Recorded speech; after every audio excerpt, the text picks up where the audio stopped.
we have endeavored to bring the masterminds and the perpetrators of this attack to justice.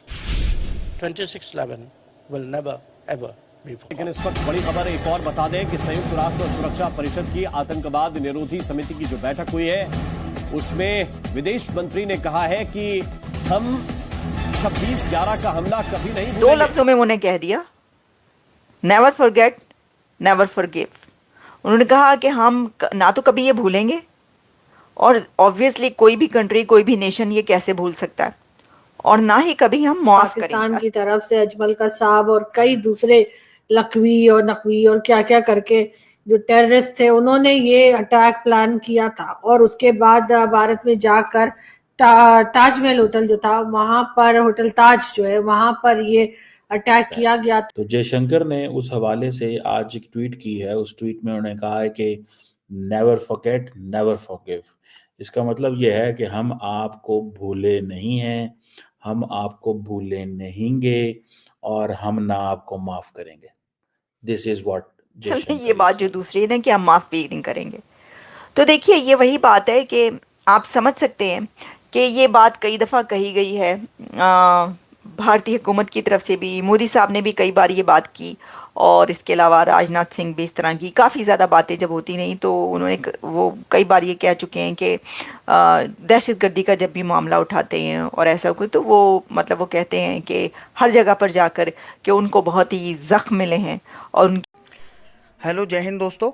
SP news 91 में आपका स्वागत है। दोस्तों मैं आपको बता दूं कि एस जयशंकर जो साहब हैं हमारे फॉरेन मिनिस्टर, उनका एक ट्वीट किया है उन्होंने। अब वो किस लिए किया है, 26/11 की जो हमला हुआ था मुंबई ताज होटल पर, उसकी 19वीं बरसी है, उसको लेकर के उन्होंने एक ट्वीट किया है जिसमें उन्होंने बोला है नेवर फॉरगेट, नेवर फॉरगिव। यानी कि हम जो भी हुआ है ना तो उसे भूलेंगे और ना ही उन लोगों को माफ़ करेंगे। कुछ इस तरीके की बातें जो हैं फॉरेन मिनिस्टर साहब ने ये चीज़ बोली है। और अक्सर 26/11 को लेकर के पूरी दुनिया ही मतलब इस चीज़ के लिए कहती भी है, और अक्सर प्रधानमंत्री जी भी इस चीज़ को लेकर बोल चुके हैं, और राजनाथ सिंह जी का भी कई बार स्टेटमेंट इसको लेकर आ चुका है। 19वीं बरसी है जिसमें कि पाकिस्तान की तरफ से कुछ आतंकी घुसे थे, अजमल कसाब वगैरह, उन लोगों ने इस काम को अंजाम दिया था। मुंबई जो ताज होटल है उस पर बहुत बड़ा आतंकी हमला हुआ था। अब पाकिस्तानी मीडिया इस पर क्या कहती है और किस तरीके की बातें करती है, सब कुछ इस वीडियो में मेंशन किया गया है। तो आइए दोस्तों वीडियो को स्टार्ट करते हैं। कि जो ज़ख्म है दहशतगर्दी की वजह से, वो पूरी दुनिया को जो है वो देखना चाहिए, और पूरी दुनिया को दहशतगर्दी को किसी भी सूरत में जो है एक्सेप्ट नहीं करना चाहिए, चाहे कितना भी बड़ा चैलेंज हो। तो उसके पीछे ऑब्वियसली यही बात है जो कहते हैं कि उनके खिलाफ जो है वो किस तरीके से दहशतगर्दी की गई है। और ऑब्वियसली वो पाकिस्तान की तरफ उनका इशारा होता है। इशारा क्या मतलब, डायरेक्ट वो लफ्ज़ों में नाम लेकर भी कहते हैं और नाम लिए बगैर भी कहते हैं दोनों तरह से कहते रहते हैं। अच्छा, अब देखिए, अब ये 16 ईयर्स हैं 26/11 मुंबई हमलों को, तो इसके ऊपर जो है वो अब ट्रिब्यूट पेश किया जा रहा है इंडिया के अंदर उन लोगों को कि जैसे कि आप जानते हैं कि वो जो पुलिस इंस्पेक्टर थे जिन्होंने अजमल कसाब को रोका, 5 गोलियां उनके पेट में लगी कहा जाता है, जो भी अभी तक हम देखते चले आ रहे हैं उसमें। लेकिन फिर भी उन्हें पता था कि डायरेक्ट गोलियां उनको लग रही हैं, लेकिन उन्होंने नहीं छोड़ा उसको और पकड़े रखा। तो इसके ऊपर अच्छा, उस वक्त की मैं कुछ वीडियोस जब देख रही थी, तो क्योंकि वो जो ताज होटल है उसकी भी सारी फुटेजेस अभी भी मौजूद हैं, तो उस वक्त जो रतन टाटा थे वो अपने मतलब नज़र आते हैं कि वहाँ पर खड़े हुए देखते हुए सारी उसको निगरानी करते हुए जो जो कुछ हो रहा था। अच्छा, उसके बाद फिर उन्होंने क्या किया कि उसके अंदर जो उसके ताज होटल के जो लोग, जो एम्प्लॉइज़ उसमें उसके विक्टिम्स बने, उनके लिए उन्होंने बहुत ज़्यादा किया। रतन टाटा जी ने उसके लिए बहुत ज़्यादा किया था, काफ़ी ज़्यादा उनको फैसिलिटीज़, ये सारी जो है वो चीज़ें हम बात करते रहे इससे पहले भी इसके ऊपर। अच्छा, तो अब ये जो है सिलसिला 16 years ago on this day a group of terrorist, और इसमें हर जगह पर जो भारतीय मीडिया है वो उसको लिख रहा है belonging to Pakistan based Lashkar Taiba LET, हर जगह पर पाकिस्तानी मीडिया में यही लिखा जाता है हर साल, और अभी इस साल भी आज भी यही लिखा जा रहा है कि लश्कर तैयबा के जो गुंडे जो दहशतगर्द थे वो आए और किस तरीके से उन्होंने जो है ये दहशतगर्दी की इतनी बड़ी, कितनी जानें इसके अंदर चली गई, और वो क्या enter the city of Mumbai and carried out the most obviously heinous attacks across the city. 166 people and जो इसमें ज़ख्मी हुए थे वो 300 थे, और 4 दिन तक जो है ये सब चलता रहा था। अच्छा, अब हम अगर उसकी तफसीलात में जाएं, मुझे तो ये याद है कि जब ये हमला हुआ था ना, तो जियो न्यूज़ पे सबसे पहले जो थे वो तलत हुसैन साहब आए थे, जो सीनियर थी, उनको अंदर से मिल रही थी, या तो लश्कर तैयबा के कोई लोग होंगे, आई डोंट नो, या whoever, बट उन्होंने कई लोगों को ज़रूर पाकिस्तान से ख़रीदा, इंडिया की इंटेलिजेंस एजेंसीज ने,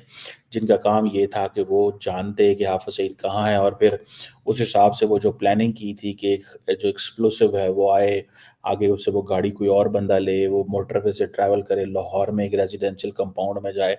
और वहाँ पे अब एक गली मोहल्ला है, जैसे फॉर एग्जांपल मैं इस्लामाबाद में या लाहौर में किसी घर में रहता हूँ, तो मुझे तो नहीं पता 4 घर छोड़ के यहाँ पे कौन शख्स रह रहा है, अमूमन नहीं पता होता, कई दफ़ा पता भी होता है, खैर,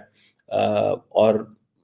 अब एक धमाका होता है एंड देन सबके घर तबाह हो जाते हैं। सो वो एक इंडिया ने बड़ी, जिसे कहते हैं ना, बड़ी लंबी वारदात डाली थी, लेकिन वो हाफिज़ सईद उसमें बच गए। देन आई थिंक उनको कहीं और शिफ्ट कर लिया गया, so on and so fourth. बहरहाल अब 26/11 के हवाले से इंडिया का जो मौक़िफ़ है कि जी 166 लोग मारे गए, सिक्योरिटी पर्सनल थे, 26 एक फॉरेन नेशनल्स थे, 300 लोग ज़ख्मी हो गए। ये इंडिया की जो स्टोरी है ये पूरी दुनिया में बिकी है।